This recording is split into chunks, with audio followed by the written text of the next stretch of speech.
A grieving wife now wants answers after a device that was supposed to save her husband's life may have killed him. 41 Action News investigator Jessica McMaster found out why the potentially deadly devices were not recalled.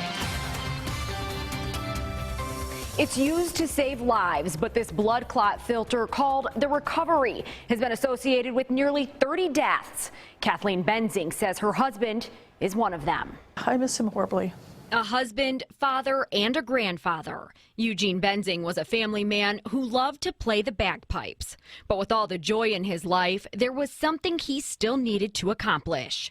In 2005, Benzing began talking with doctors about bariatric surgery.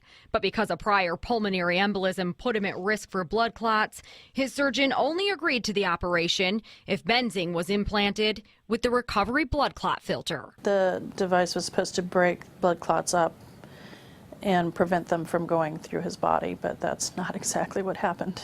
Benzing's wife, Kathleen Benzing, says after a lengthy insurance battle, her husband went in for his surgery 2 years after getting the filter. While the operation went well, something else went horribly wrong. It was the day after his surgery that he actually died, and he was supposed to be going home that day. Kathleen says her husband began to feel pressure in his chest. He collapsed on the hospital floor. His wife stood by as nurses tried to help, but within minutes, he was gone.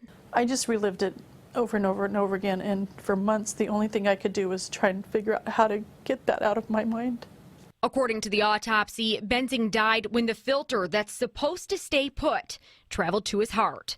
Kathleen's attorney, Joe Johnson, says it was a blood clot that pushed that device out of place, but a clot he could have survived. The fact that the filter actually dislodged and didn't do its job is the only reason he died.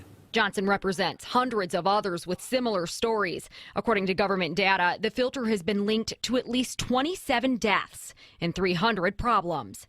In documents obtained by NBC News, it was found that Bard hired an outside doctor to conduct a confidential study on the filter.